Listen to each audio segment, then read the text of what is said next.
ඔන්න එක ලස්සන ගමක් අයිනෙ තිබුණ පුංචි ගෙදරක පොඩි කොල්ලෙකුයි ආච්චි අම්මෙකුයි ජීවත් වුණා. එයාලට ලොකු වත් පොහොසත්කම් නම් තිබුණේ නෑ. හැබැයි මේ ආච්චි අම්මා මේ පුංචි පිරිමි ළමයාට ගොඩාක් ආදරෙන් සැලකුවා.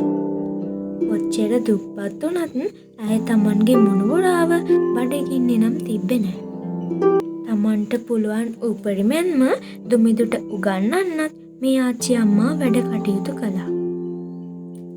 තමන්ට ඉන්න එකම ළඟම ඥාතියා වෙන මේ ආච්චිටත් දුමිදු ගොඩාක් ආදරය කළා. මේ ආච්චි අම්මා ගොඩක් මහන්සියෙන් ලස්සන මේස් ජෝඩු මහලා ඒවා පොලට අරන් ගිහින් විකුණලා තමයි ගෙදරට ඕන හැම දෙයකටම සල්ලි හොයාගත්තේ. ඔය පළාතෙම වැඩි වත්පොහොසත්කමක් තියෙන පවුලක් ජීවත් වුණා. ඒ අම්මටයි තාත්තටයි හිටියේ පුංචි දුවක්. හැබැයි ඒ අම්මයි තාත්තයි දෙන්නටම තිබුණේ තමන්ගේ දුව ගැන ලොකු කලකිරීමක්. ඇය ගොඩක් දුරට නපුරු වැඩමයි කළේ. අනුකම්පාව, දයාව, දුක ඇය අඳුරන්නෙම නැති තරම්. තමන්ට ඕනි දේ කෑ ගහලා, බැනලා, අඬලා හරි ලබා ගන්න මේ ගෑනු ළමයා පුරුදු වෙලා හිටියා. ඒ නිසා මේ අම්මයි තාත්තයි ගොඩක් කනගාටුවෙන් හිටියේ.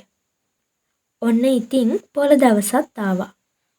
සුපුරුදු විදියටම ආච්චි අම්මා ගෙවුන සතිය පුරාවටම මහන්සි වෙලා මැහුව මේස් ජෝඩුත් අරගෙන පුංචි කොල්ලත් එක්ක ඒවා විකුණන්න පිටත් වෙලා ගියා. ඒත් එක්කම අර පොහොසත් පවුලේ අම්මයි එයාගේ දුව වෙන නිෂි ඒ දෙන්නත් පොළට බඩු ගන්න ආවා. ඔය අතරේ පුංචි කොල්ලා ආච්චි ළඟ ඉන්නකොට ඒ ළඟින් පාට බැලුම් අත් දෙකේම පුරවගත්ත බැලුම් මාමික් එහාට මෙහාට යනවා පුංචි පිරිමි ළමයා දැක්කා. ඒ පුංචි හිතට ලස්සන පාට බැලුම් බෝලයක් ගන්න හිත බල කළත් ආච්චි අම්මා දිහා බලලා කොල්ලා බිම බලාගත්තේ හිත අමාරුවෙන් හරි වාවගෙනයි. ඒත් එක්කම නිෂි එයාගේ අම්මවත් ඇදගෙන බැලුම් බෝල තියෙන තැනට ආවා. මමි මට අර බැලුම් බෝලේ ඕනෙමයි. ඇයි දරුවෝ අර ගෙදර තියෙන ඒවා? ඒ වගේ මට වැඩක් නෑ. මට මේක අරන් දෙනවද නැද්ද? නිෂිගේ අම්මා ඇයගේ කෙඳිල්ල අහනින්න බැරි නිසාම ඇයට බැලුම් බෝල අරන් දුන්නා. පුංචි කොල්ලා ඒ දිහා හරි ආසාවෙනුයි බලන් හිටියේ. නිෂි බැලුම් බෝලේ අතට ගන්නවත් එක්කම දුමිදුගේ ආච්චි මහලා තිබ්බ ලස්සන මල් මෝස්තරයක් තියෙන මේස් ජෝඩුවක් දැක්කා. ඒ දිහා බලන් හිටපු නිෂි තමන්ගේ අම්මට මෙහෙම කිව්වා.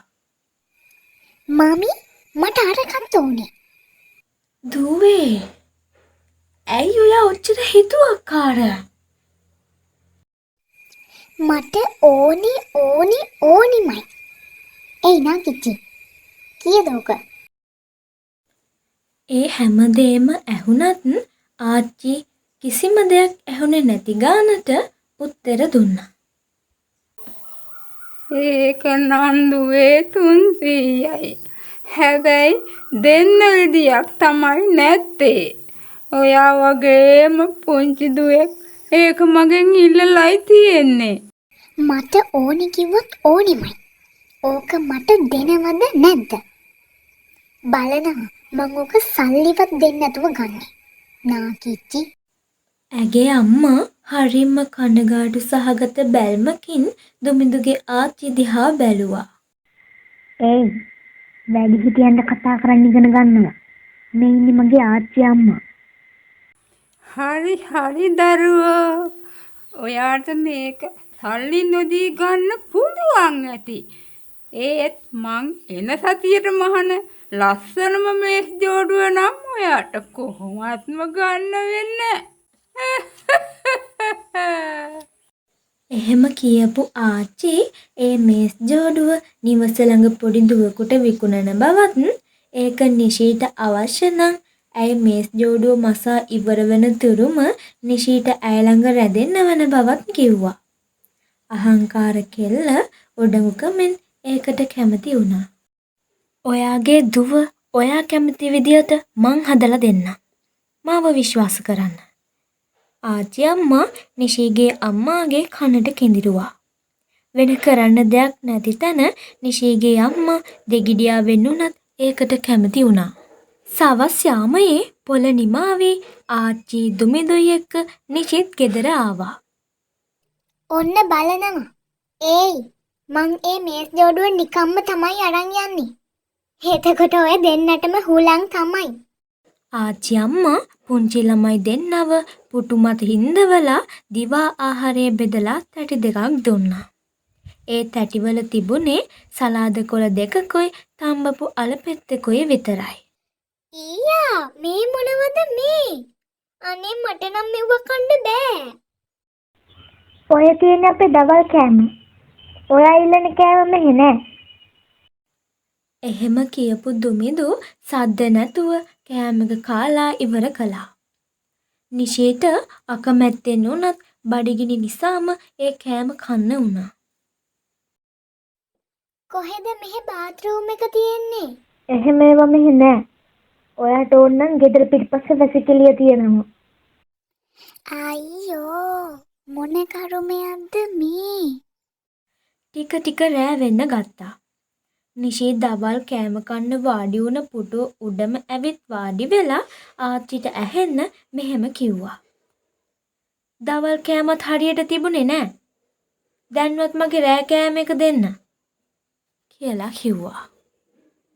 ඔයා දන්නේ නැතු ඇති පොඩි කෙල්ලේ. එහෙම තුන් වේලම කන්න අපිට සල්ලි නෑ. ආයේ ඉතින් හෙට උදේට තමයි. අපුයි මං බඩගින්නේ මැරෙයි. එතකොට දුමිදුත් හැමදාම ඉන්නේ මෙහෙමද? ඇය පුදුමයෙන් ඇහුවා. ආච්චි හිස වනමින් එතනින් පිටත් වෙලා ඇගේ මහන කාමරය වෙත ගියා. නිශී හිමීට දොරෙන් ඔළුව දාලා බැලුවා. එතකොට ඔයා නිදියන්නේ නැද්ද? රැට හරන් ඉදි බඩගිනි එනවනේ. නිදි යන්නේ නෑ. මෙහෙමම ඇහුවේ නැත්තම් අපිට දවල් කෑම වගේවත් කන්න වෙන්නේ නෑ. අර බිම පැදුරක් කෙලලා ඇති. ගිහින් නිදාගනින් කෙල්ලේ. පැදුරක්? ඇයට ඉබේටමයි කියවුනේ. පහුවදා උදෑසන ඇය ගෙදර යන්න ඕන බව කියා ඇඬුවා. නමුත් ඇයට ගෙදර යාමට තව සතියකින් එන පොළ දවස වෙනකන් බලන් ඉන්නවන බව ආච්චි තරයෙම කියා සිටියා. ඇගේ ඇඬුමෙන් පළක් නැති බව ඇයට තේරුම් යන්න වැඩි වෙලාවක් ගියේ නැහැ. ඒ ඇයට අවශ්‍ය දේ නොලැබුණ පළවෙනි වතාවයි. දවසින් දවස ගෙවිලා යද්දී කෙල්ල දුමිදුත් එක්ක වගේම ආච්චිත් එක්කත් හොඳින් කතා කරන්න ගත්තා. වෙලාවකට ආච්චි නිදා ගන්නකම්ම කෙල්ලත් ආච්චි එක්ක ඇහැරිලා ඇයට උදව් කළා. ආච්චි දුමිදුත් නිශීට ආදරෙන් සැලකුවා.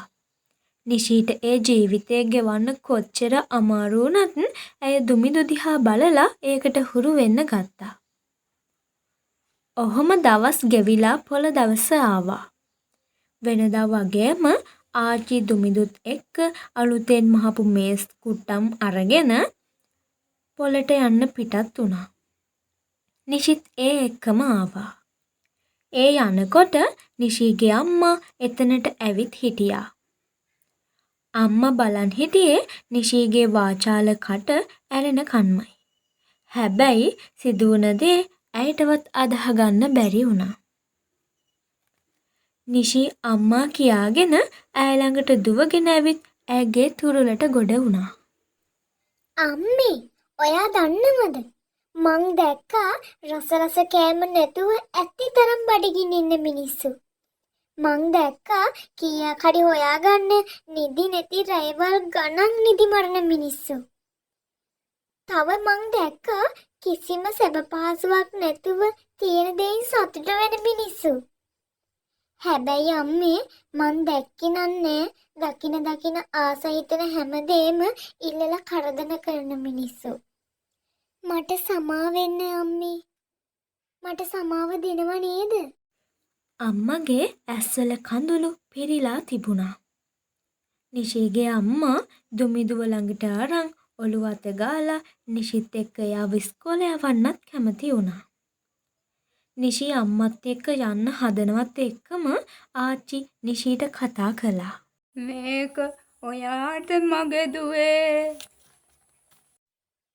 ඔය මොකක්ද ආච්චි අම්මේ? අර මේස් ජෝඩුව නේද?